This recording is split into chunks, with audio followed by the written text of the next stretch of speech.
നീ വിഷമിക്കാതെ സുശീല, നിനക്കൊരു നല്ല കാലം വരാതിരിക്കില്ല. നീ ആഗ്രഹിക്കുന്ന പോലെ വളരെ ഫേമസ് ആയിട്ടുള്ള ഒരു ക്രിമിനൽ ലോയർ ആയിട്ട് നീ മാറും.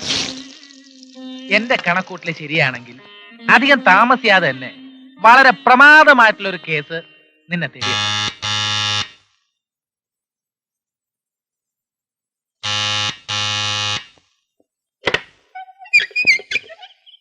ആരാ? ഞാൻ ഐവാച്ചൻ. അയ്യേ ഐവാച്ചൻ. എനിക്ക് പുഷ്പാങ്കര വക്കീലിനൊന്ന് കാണണം. ഇയാളെന്താ പൊട്ടനാ? തന്റെ വായിൽ നാക്കൊന്നുമില്ലേ? രാത്രി വന്ന് കഥകിൽ തട്ടിയിട്ട് നടക്കാത്ത കാര്യങ്ങൾ ആവശ്യപ്പെടരുത്. അല്ല, ഞാൻ പുഷ്പാങ്കതം വക്കീലിനെ കാണണമെന്നല്ലേ പറഞ്ഞുള്ളൂ. അതെ. ചന്ദ്രനിൽ പോണോന്ന് പറഞ്ഞില്ലല്ലോ. അതാണെങ്കിൽ കുറച്ചുകൂടെ എളുപ്പമായിരുന്നു. എടോ, പുഷ്പാങ്കതം വക്കീൽ മരിച്ചിട്ട് കൊല്ലം 2 കഴിഞ്ഞു. അപ്പൊ പിന്നെ ഇത് ഏത് വക്കീലിന്റെ വീടാ? ഇത് പ്രസിദ്ധ ക്രിമിനൽ എന്താ criminal lawyer Suseelan MA LLB താമസിക്കുന്ന വീടാ. എന്നാ പിന്നെ അയാളെ വിളിക്കേ. വന്നല്ലോ, ഇയാളാണ് മാറിയുന്നേ. ഞാനേ അയ്യേ ഐവാച്ചൻ, ഐവാൻ ടൈൽസിന്റെ ഓണറാ. മോനീ കൊടയെന്ന് പിടിച്ചേ. മിസ്റ്റർ അയ്യോ. അയ്യോ അല്ല, അയ്യേ. അയ്യേ, ഞാൻ അല്പം ബിസിയാണ്. നീ കേസ് ഒന്ന് അറ്റൻഡ് ചെയ്തേക്ക. അയ്യോ, ജൂനിയർ ആണല്ലേ. സാരില്ല. അയ്യേ, കൊടയൊന്ന് പിടിച്ചേ. ഈ ചാട്ടവും എന്നിട്ട് കൂടാ. ഇങ്ങോട്ടിരിക്കെ. എന്താ നിങ്ങളുടെ പ്രശ്നം? അതെ, ഞാൻ ഈ ഐവാൻ സ്റ്റൈൽ ഫാക്ടറിയുടെ ഓണറാ. ഇതിപ്പോ കുറെ പ്രാവശ്യമായല്ലോ പറയുന്നു. കുറെ പ്രാവശ്യം ഒന്നും പറഞ്ഞില്ല, 2 പ്രാവശ്യമല്ലേ പറഞ്ഞോളൂ. ഒരു പ്രാവശ്യം പറഞ്ഞാൽ മതി. ഇനി നിങ്ങളുടെ പ്രശ്നങ്ങൾ എന്താണെന്ന് പറയൂ. താമസിക്കുന്ന വീടും പുരയിടവും ഭാര്യയുടെ പണ്ടം ഒക്കെ പണയം വെച്ച ഞാൻ ഈ ഫാക്ടറി തുടങ്ങാൻ ലോൺ എടുത്തത്. അത് ഞാൻ കൊണ്ടുവന്നിട്ടില്ല. എന്ത് ഇപ്പൊ പറഞ്ഞത്? അതല്ലടോ, കാര്യങ്ങൾ പറയാൻ. എന്റെ ഫാക്ടറിയുടെ തൊട്ടടുത്ത് കോയിക്കൽ തറവാട്ടുകാരുടെ ഒരു ടൈൽ ഫാക്ടറി ഉണ്ട്. ഞാൻ അവർക്കൊരു എതിരാളിയാവുമെന്ന് വിചാരിച്ച് ആ തറവാട്ടിലെ മൂത്തയാളായ ബാലൻ തമ്പി എന്ന് പറയുന്ന ഒരു കുരങ്ങൻ എന്റെ ഫാക്ടറി പൂട്ടിക്കാനും എന്നെ കെട്ടിക്കാനുമുള്ള എല്ലാവിധ ശ്രമങ്ങളും നടത്തിക്കൊണ്ടിരിക്കുകയാണ്. എന്നിട്ട് കൊഴിഞ്ഞാമ്പാറ ലോലൻ എന്ന് പറയുന്ന ഒരു ഡൂക്കിലി നേതാവിനെ സ്വാധീനിച്ച് എന്റെ തൊഴിലാളികളെ കൊണ്ട് സമരം ചെയ്യിച്ച് എന്റെ കമ്പനി പൂട്ടിക്കാൻ ശ്രമിക്കുക മാത്രമല്ല, എന്നെയും എന്റെ ഭാര്യയെയും കുട്ടികളെയും തട്ടിക്കളയുമെന്ന് ഭീഷണിപ്പെടുത്തിക്കൊണ്ടിരിക്കുകയാണ്.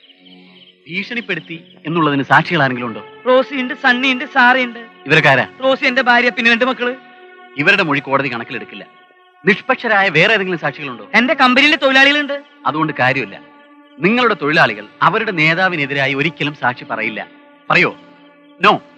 മാത്രമല്ല, ലോലൻ തിരിച്ചൊരാരോപണം ഉന്നയിച്ചാൽ നിങ്ങളുടെ തൊഴിലാളികൾ തന്നെ സാക്ഷിമൊഴി കൊടുക്കും എന്നുള്ളൊരവസ്ഥയിൽ നിയമത്തിന്റെ മുന്നിൽ നിങ്ങൾ കുറ്റവാളിയായി തീരും. എന്റെ ദൈവമേ. വിഷമിക്കണ്ട. ഇങ്ങനെയുള്ള ഒരു അവസ്ഥയിൽ നമുക്ക് എന്ത് ചെയ്യാൻ പറ്റുമെന്ന് ആലോചിക്കാം. ആദ്യം നിങ്ങൾ പോലീസ് സ്റ്റേഷനിൽ ഒരു പരാതി എഴുതി കൊടുക്കുക.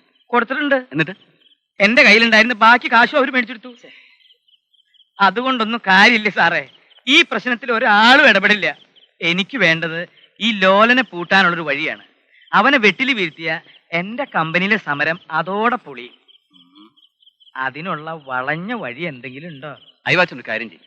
പോയിട്ട് നാളെ വൈകിട്ട് ഒരു 5 മണിക്ക് വാ. നമുക്ക് എന്തെങ്കിലും ഒരു വളഞ്ഞെളുപ്പവഴി ആലോചിക്കാം. ഒരു മിനിറ്റ്. ഹരിചന്ദ്ര, പ്രശ്നങ്ങളൊക്കെ കേട്ടോ? കേട്ടു. നീ പോയിട്ട് ഒരു 2 കാപ്പി എടുക്ക. അത് ശരി. അപ്പൊ അങ്ങനെയാണല്ലേ? എന്ത്? ഒന്നുമില്ല, മോനിത് അടുക്കളയെ കൊണ്ടുവച്ച്.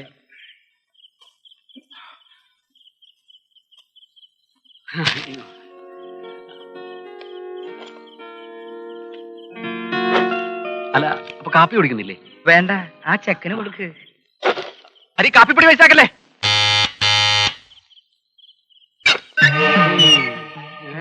പോയി വല്ല ശനിയാഴ്ചയും വാസാമി. എവിടെ നോക്കിയാലും ഉണ്ട് കാവിയും കതറും. രാത്രിയാണോ പിച്ച ഉണ്ടാകാറ്? പിച്ചക്കാരൻ നിന്റെ അച്ഛൻ പോടാ പുല്ലേ. പിച്ചക്കാരൻ അയ്യോ, എന്താണ് കാര്യം പറഞ്ഞപ്പോ മർമ്മത്തെ ഏർപ്പിടിക്കുന്നോ? ഇയാൾ സാമിയോ ആസാമിയോ? മർമാണി. സുശീല, ഏതായി മർക്കടം വിവരദോഷി? ബലാ കുളിച്ചാതി. ഒരക്ഷരം വേണ്ടി പോരുത്. സ്വാമി ആരാണെന്ന് നിനക്കറിയാവോ? അപൂർവ സിദ്ധികളുള്ള ഒരു അത്ഭുത പ്രതിമയാണ്. പ്രതിമ അല്ല, പ്രതിഭ. കാലവിട. അതിന് വേറെ ആളെ നോക്കിയാ എന്റെ മർമ്മ കണ്ടില്ലല്ലോ. നിനക്ക് എവിടെ നിന്നാ? ബാക്കിയുള്ളവർക്കാർക്കും ഇല്ലാത്ത പോലെ ശരീരം മുഴുവൻ ഇത്രപ്പെടുത്തി മർമ്മമുണ്ട്. വരുന്നു സ്വാമി. പോയി ഗ്ലാസ് വെള്ളം എടുത്തുണ്ടോടാ.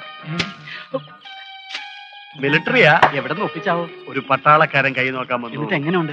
താമസിയാതെ വെടി തീരും. എനിക്ക് മനസ്സിലായില്ലായിരുന്നു. ആളറിയാതെ, ആളിന്റെ മഹത്വം അറിയാതെ ഞാൻ പറഞ്ഞു പോയ തെറ്റിന് മാപ്പ്. സുശീലൻ പറഞ്ഞപ്പോഴാണ് അങ്ങയെക്കുറിച്ചും അങ്ങയുടെ സിദ്ധികളെ കുറിച്ച് എനിക്ക് മനസ്സിലായത്. സ്വാമി, അറിവില്ലായ്മയിൽ നിന്നും വെളിവില്ലായ്മയിൽ നിന്നുമാണ് തെറ്റുകൾ ഉണ്ടാകുന്നത്. അത് പൊറുക്കാൻ കഴിയാത്തവൻ അതിലും വലിയ തെറ്റാണ് ചെയ്യുന്നത്. നിന്റെ തെറ്റുകൾ നാം ക്ഷമിച്ചിരിക്കുന്നു.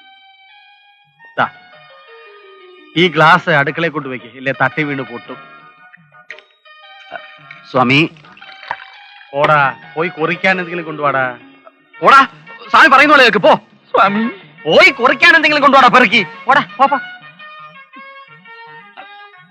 cheers. Cheers. ഇനി ബാ മോനെ.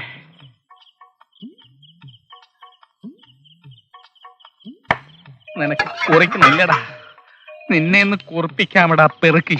ഞാൻ സ്വാമിയെ അങ്ങോട്ട് വന്ന് കാണാനിരിക്കുകയായിരുന്നു. എന്താ പ്രശ്നം?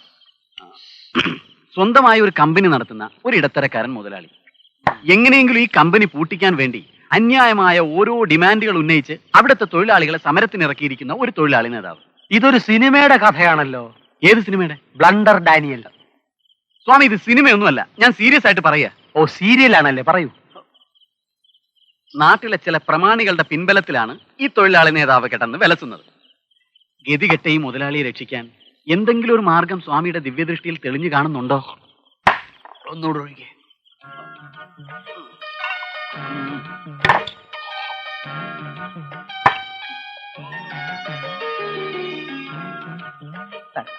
ഇപ്പൊ തരാം കേട്ടോ.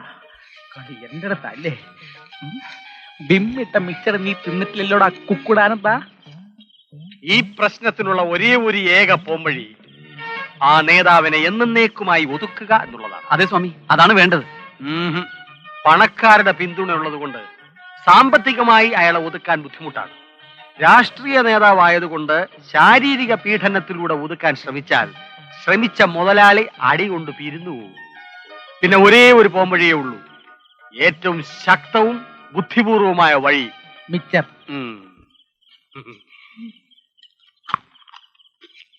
വഴി എന്താണെന്ന് പറഞ്ഞില്ല. ആർത്തി പാടില്ല, പറയാം. ഈ തൊഴിലാളി നേതാവിനെ തന്നെ കമ്പനി ഏൽപ്പിച്ചിട്ട് അതിന്റെ ഉടമസ്ഥനോട് ഈ നാട്ടിൽ നിന്ന് എന്നേക്കുമായി മുങ്ങാൻ പറയാം. ഒരു മാസത്തിനകം തൊഴിലാളി നേതാവ് മുതലാളി എവിടെ ഉണ്ടെങ്കിലും തപ്പിപ്പിടിച്ച് ഈ കമ്പനി തിരികെ ഏൽപ്പിക്കും. എങ്ങനുണ്ട് അനിയാ സുശീല?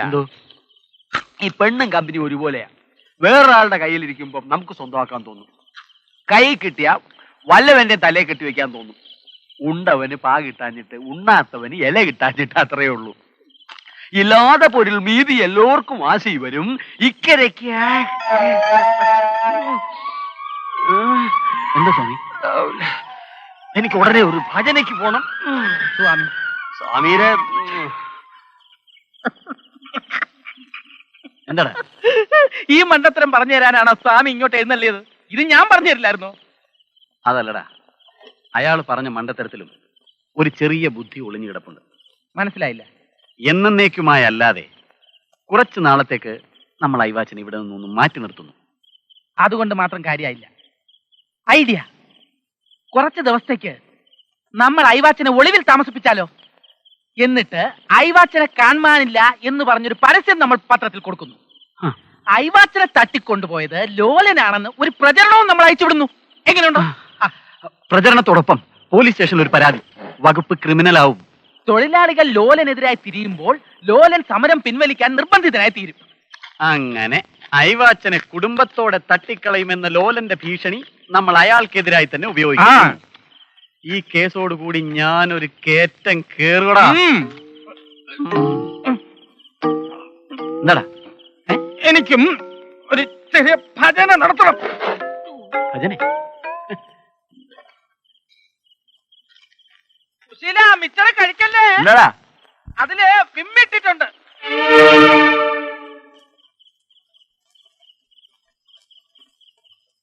ഐഡിയ, ഉഗ്രൻ ഐഡിയ. ഒരക്ഷരം വേണ്ടി പോരുത് യുവർ ഓണർ.